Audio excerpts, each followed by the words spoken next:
What's going on, everyone? So we have some new updates in regards to Anthony Davis as well as Christian Wood. We have some good news and some bad news. Start with the good news because that's the easiest. That's the one we can just kind of get out the way with Anthony Davis. So Anthony Davis cleared. He's good. He's expected to play against the Memphis Grizzlies, which is massive. Lakers have a real opportunity here in these next 4 games before the Orlando game, right? Because you have the Pelicans and then you have the Grizzlies. Grizzlies are without Baines and Ja Morant, right? Pelicans are completely falling apart. They just lost Jose Alvarado now, on top of DeJounte Murray, on top of Zion Williamson, right? And then you have a couple teams that you should beat in between. Lakers should be 10-4 going into that Orlando game. Fingers crossed. Hopefully they don't fumble and end up dropping one of those games.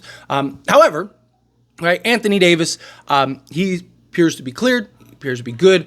He even spoke on goggles, right? Because he was asked about goggles, and he said that it's just a personal preference. He just chooses not to wear them. The doctors didn't say he had to wear them, right? So he's not going to wear them. He said he wore them when he was younger, and then also attempted to back in the 2020 bubble when he was dealing with a little eye issue, and said he wore it for 20 seconds and was just can't do it, which is understandable. I know a lot of people, the consensus, myself included, are dude, just wear the goggles, right? I don't think it's a want to look cool type thing. I just think it's, you see it, guys, guys wearing masks. You've seen how many players take the mask and stuff. It changes your rhythm, right? You feel it, you see it, you know, it's just, it's an element that you're not accounting for. And when basketball is a game of repetition, game of muscle memory, game of just constant, consistent motion, right? And now you add in little factors,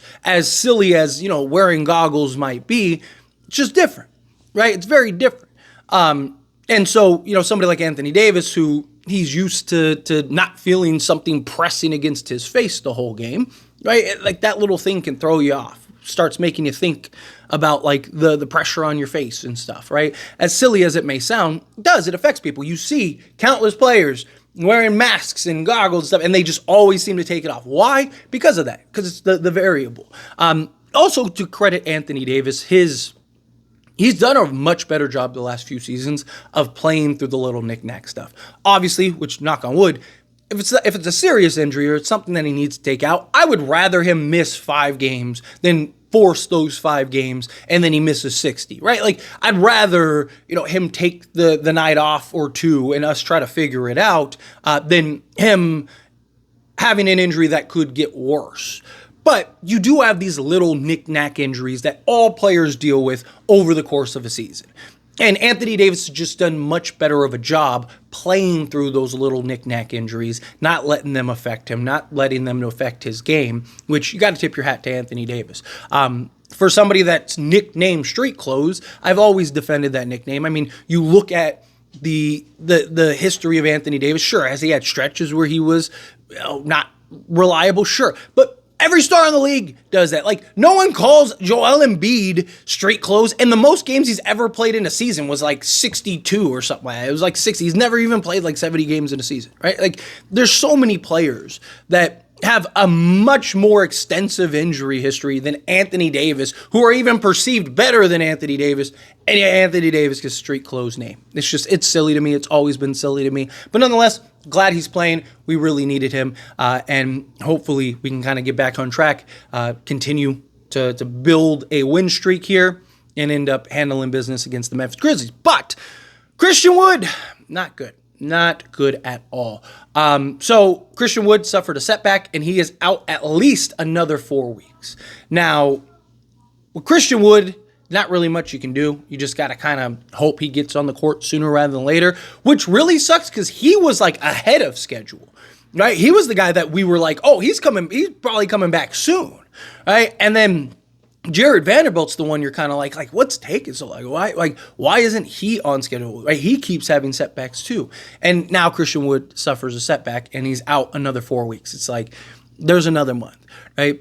Chances are he's probably not going to be back till January, maybe even February, right? Because the Lakers are going to take their time. They're not going to rush him back. They're not going to sprint him back, which sucks because I do think he's somebody that can greatly impact this roster I think he's somebody that can help tremendously in the bench unit. I know people look at Christian Wood last season, but completely just ignore the fact of like where he was slotted and how he was utilized. I've talked about, I can see Christian Wood being, 15-point a game guy. Where do I come to that conclusion? Because he's done it several seasons with other teams off the bench, right? Like, it's not so, like, people look at Christian Wood last season but aren't looking at the context. Go, well, look at him last season.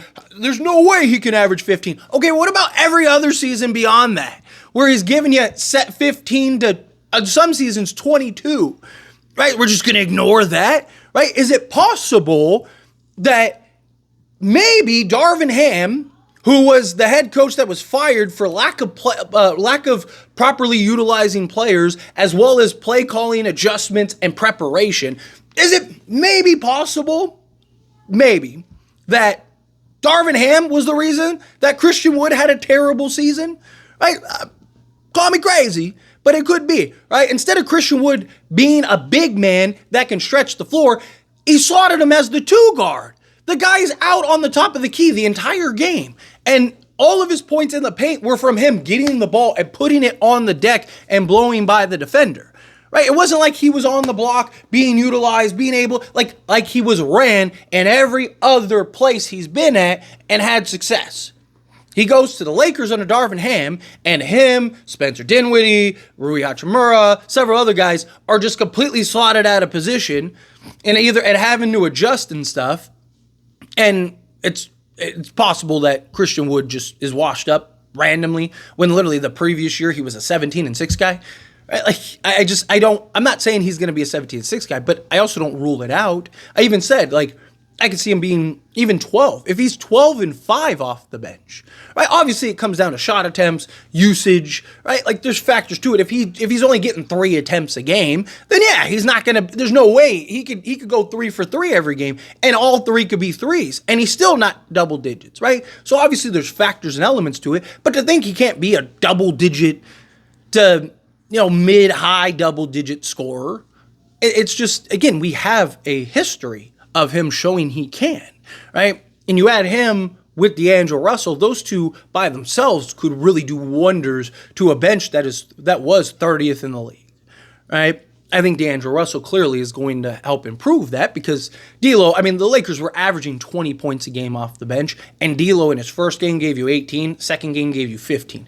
By himself, he's given you, the average from the bench. You add in a guy like Christian Wood, and I could see him giving you 12 to 15 a night. I don't think that that's unreasonable. I don't think that that's crazy far-fetched for him to average that. Or is he going to have nights where he probably gets 4? Sure. Is he going to have nights where he probably gives you 25? Sure. Right? I'm talking about like overall average, and especially from a bench role. I've talked about consistency, but the bench, you can kind of get away. As long as somebody is stepping up and you have 1 or 2 guys, and if D'Lo is clearly that 6th man, as long as he can be consistent, and hopefully Dalton Connect kind of pick it up. But, it's unfortunate because we really could use Christian Wood. The problem is that, because I've talked about, do we look to trade Jared Vanderbilt, right? Because Vando, best ability is availability.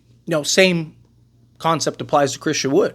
Best ability is availability. He's dealing with injuries last season. He had some personal issues, which are all cleared up and resolved. So this season, it was like, okay, got the personal stuff out of the way.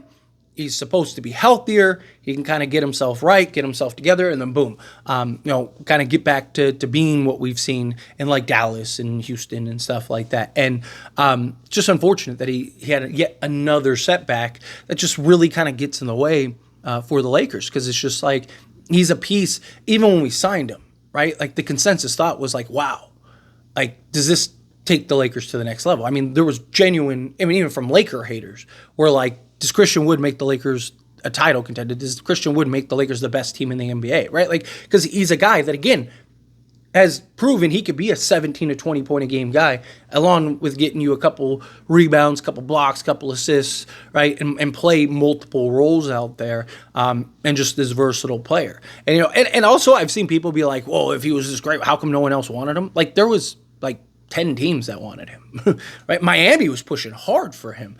And he ended up choosing the Lakers, right? Like, it's not like Lakers were his only option, right? It was like originally I think it was like 15 teams, and then it like went to 10, and then he like narrowed it down to 5, and then we got the reports like right before he signed with the Lakers that like, hey, it's basically Lakers and then Miami are the 2 teams he's strongly considering. Like those are his 2 preferred destinations, and then he ultimately went to the Lakers. So I do still believe in Christian Wood. The only reason I'm not like, trade him is because he's a vet minimum, right? Like, at that, like Jared Vanderbilt's making $10 million. Right, like him and Jalen Hood-Schifino get you like a Dorian Finney-Smith, right? So like, to me, it's like if you can use him to get other upgrades or get other pieces of need, right? Especially with Cam Reddish kind of stepping into his role and kind of being comfortable as like that Vandal role, right? And if you can get a legit 2-way wing, like why wouldn't you do that? Where Christian Wood, like you're just trading him for another vet minimum guy, right? Like so.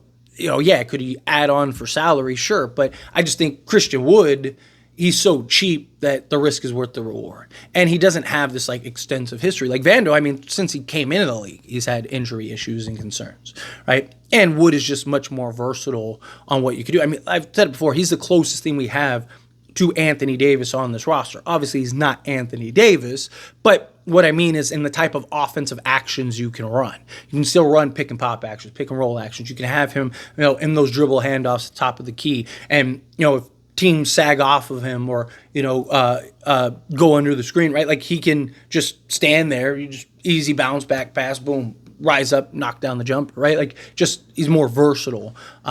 Compared to like a Hayes or a Koloko or anything like that. So anyway, as always, this is a discussion and I pass a question on you. Let me know your thoughts and opinions down in the comments below. What do you think? How do you feel? What are your thoughts? Disappointed?